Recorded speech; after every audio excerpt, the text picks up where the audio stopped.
Assalamualaikum warahmatullahi wabarakatuh. Bertemu dengan saya di sini, Edi Rawan. Dalam kesempatan kali ini kita akan coba untuk belajar tentang eh, teori ekonomi mikro, di mana sebabnya berbicara tentang teori perilaku konsumen yang dilihat dari pendekatan analisis kurva indifference atau pendekatan original. Baik, langsung saja. Yang pertama adalah yang dimaksud dengan teori perilaku konsumen sini adalah menerangkan bagaimana para pembeli atau konsumen untuk membeli lebih banyak barang atau jasa pada harga yang lebih rendah dan menguranginya pada saat yang harga agak tinggi. Yang kedua, menerangkan bagaimana seorang konsumen itu menentukan jumlah dan posisi dari barang yang akan dibeli di pendapatan yang diperolehnya. Yang berikutnya, pendekatan analisis curve indifference ini itu mendasarkan pada asumsi bahwa kepuasan tidak bisa dikuantitatifkan, dan antara satu konsumen dengan konsumen yang lain akan mempunyai tingkat kepuasan yang berbeda. Kemudian, oleh karena itu, kemudian muncul pendekatan ordinal yang menunjukkan tingkat kepuasan mengkonsumsi barang dalam model kurva kepuasan yang sama, atau istilahnya adalah indifference curve. Nah, untuk menganalisis dari pada indifference curve ini, kita butuh beberapa asumsi dasar. Asumsi dasar pertama adalah konsumen itu bersifat rasional. Maksudnya adalah memaksimumkan utility dengan pendapatan pada harga yang tertentu. Dan yang kemudian, nah, utility itu bersifat ordinal, artinya konsumen cukup memberikan ranking peringkat kombinasi masa yang sukai. Yang kemudian yang ketiga adalah konsumen lebih menyukai atau lebih banyak dibandingkan lebih sedikit. Nah, ini sifat manusia. Artinya semakin banyak barang yang dikonsumsi menunjukkan semakin tinggi tingkat kepuasan yang dimiliki. Yang kemudian asumsi berikutnya adalah menganut hukum diminishing marginal rate of substitution atau MRTS. Maksudnya adalah bila konsumen menaikkan konsumsi barang yang satu akan menyebabkan penurunan konsumsi barang yang lain. Maksudnya sini kalau dalam bahasa sehari-hari adalah di mana tingkat seseorang atau tingkat seorang konsumen itu bersedia untuk menukar satu barang dengan barang yang lain. Nah, nanti penjelasan MRTS nanti ada di slide berikutnya ya, supaya lebih jelas. Yang kemudian yang berikutnya adalah TU, ada total utility yang diperoleh konsumen tergantung dari jumlah barang yang dikonsumsi. Yang kemudian yang berikutnya adalah bersifat consistency and transitivity of choice. Artinya adalah bila konsumen itu menyukai barang A lebih besar daripada barang B, atau konsumen lebih menyukai barang B daripada barang C.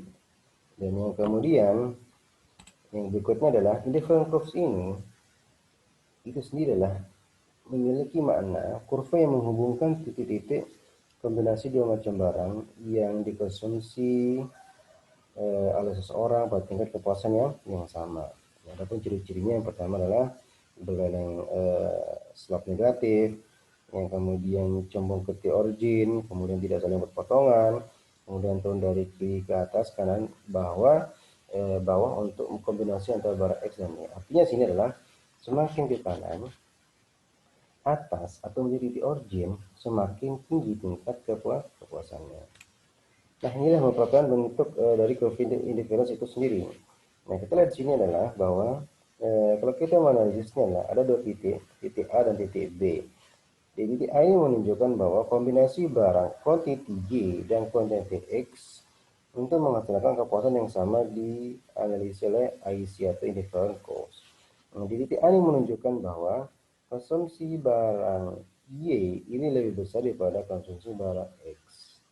Nah, kemudian di titik B adalah barang Y yang dikonsumsi oleh konsumen lebih rendah daripada barang X. Ini menunjukkan bahwa antara titik A dan titik B merupakan kombinasi jumlah kuantiti Y dan kuantiti X untuk dikonsumsi oleh konsumen dalam mencapai tingkat kepuasan yang sama, yang dimana hal ini dilihat dari mana? Dari IC atau indifference cost.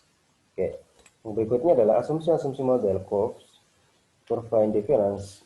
Yang pertama adalah kepuasan konsumen tidak dapat diukur dalam satuan apapun. Yang kemudian tingkat kepuasan konsumen ini itu dia dari barang X, Y, dan Z dan sebagainya.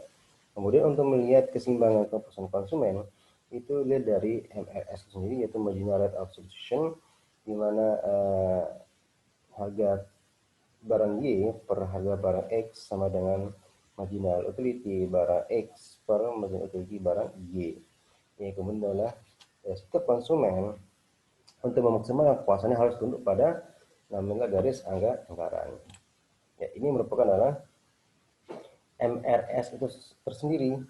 Nah, di sini jelaskan bahwa yang namanya MRS atau marginal rate of substitution adalah tingkat di mana seorang konsumen bersedia untuk menukar satu barang dengan barang yang lainnya. Nah, coba kita analisis kurva indifference curve ini dari segi MRS-nya. Yang pertama adalah ada dua kasus, yaitu adalah di mana sini ada jumlah barang Pepsi itu minuman dan jumlah pizza itu makanan. Nah, pada titik A menunjukkan bahwa karena konsumen memiliki lebih banyak Pepsi dan hanya memiliki sedikit pizza, ya pasti dia sangat lapar, tetapi tidak terlalu haus. Nah, untuk mendorong konsumen agar mau menukar satu pizza ini, konsumen harus menukar 6 liter Pepsi. Kemudian tingkat substitusi marginal adalah 6 liter Pepsi per pizza. Nah, sebaliknya pada titik B ini adalah menunjukkan konsumen memiliki sedikit Pepsi dan lebih banyak pizza. Sehingga ia sangat haus tetapi tidak terlalu lapar. Nah, pada titik ini, ia bersedia menukar satu pizza untuk mendapatkan 1 liter Pepsi. Nah, tingkat substitusi marginalnya adalah 1 liter Pepsi per pizza. Dengan demikian, bentuk lengkung kurva indifference ini menunjukkan kesediaan konsumen lebih besar untuk menukar barang yang ia miliki dalam jumlah yang besar. Nah, katanya 5 dapat 6 ini merupakan 14 dikurangi 8. Kalau 1 didapati dari 7 dikurangi 6. Ini merupakan adalah MRS dari Pepsi dan ini mungkin kan jadi MR1 dari jumlah pizza. Oke, sekarang kita lihat dari budget line. Yang dimaksud dengan budget line sini adalah garis yang menunjukkan jumlah barang yang dapat dibeli dengan sejumlah pendapatan atau anggaran tertentu, tingkat harga tertentu. Yang kemudian adalah konsumen hanya mampu membeli sejumlah barang yang terletak pada atas sebelah kiri yang ini. Ini merupakan garis ini merupakan area anggaran. Artinya di sini konsumen bisa memaksimumkan tingkat kepuasannya lebih tinggi lagi selama tidak melewati garis anggaran. Nah, di sini adalah ada M per PY dan M per PX. Ini merupakan keterangan dari sejumlah uang untuk membeli barang Y dan sejumlah uang untuk membeli barang X. Nah, dengan sejumlah uang tertentu yaitu M ini, konsumen bisa membelikannya semua untuk barang X nih contohnya, itu barang X, dan memperoleh sebanyak MPX, atau membelinya semua untuk barang Y dan memperoleh MPY, atau bisa membelanjakan jumlah uang tersebut untuk berbagai kemungkinan kombinasi barang X dan Y. Nah, seperti yang ditunjukkan oleh garis lurus yang menghubungkan bentuk MPX dan MPY seterusnya. Nah, garis ini disebut sebagai garis namanya bagian atau hanya garis anggaran. Nah, ada beberapa sebab pergeseran daripada naik turunnya anggaran atau pergeseran dari anggaran tersebut. Yang pertama disebabkan oleh naiknya anggaran konsumen itu sendiri, yang kemudian disebabkan oleh turunnya harga barang tersebut. Nah, di sebelah kiri ini menunjukkan bahwa perubahan garis anggaran dari A1 ke A2 ini disebabkan oleh naiknya anggaran konsumen. Artinya sini ada barang Y dan ada quantity X atau barang X. Ini mana adalah kombinasi awalnya ada di A1. Nah, pergeseran dari A1 ke A2 ini disebabkan oleh naiknya anggaran atau budget yang dimiliki oleh konsumen sehingga mengindikasikan sehingga menunjukkan bahwa pergeseran garis anggaran ini dari panah bawah ke panah atas sehingga pergeseran tersebut memiliki mana terhadap A1 bergeser ke A2. Nah, yang kemudian adalah yang kedua adalah pergeseran garis anggaran dari A1 ke A2 itu naiknya jumlah X, artinya tetap ini disebabkan oleh turunnya harga barang X. Nah, turunnya harga barang X ini menunjukkan kenaikan permintaan dari barang X dari A1 ke A2. Nah, hal ini ditandai oleh bergesernya panah ini. Ya, itu semoga dia mengerti. Yang kemudian ini yang apa tuh yang lebih lengkap lagi penjelasannya adalah di sini curve difference kita akan coba menganalisis curve difference sendiri dengan budget lain. Yang pertama adalah IC1. IC1 ini merupakan titik A dan titik B. Ini menunjukkan kepuasan konsumen belum optimal. Maksudnya adalah konsumen bisa meningkatkan tingkat kepuasannya lagi karena di sini IC-nya masih di dalam budget area. Nah, sehingga sini konsumen bisa meningkatkan daripada tingkat kepuasannya untuk mengkonsumsi barang Y atau barang X mana lebih banyak. Kemudian IC2 ini merupakan titik dengan titik E. Konsumen mencapai titik optimum di mana titik optimumnya IC berpotongan atau bersinggungan dengan budget lain. Artinya adalah jumlah anggaran yang dimiliki itu sama dengan tingkat kepuasan yang diinginkan oleh konsumen dalam mengkonsumsi barang Y dan barang X.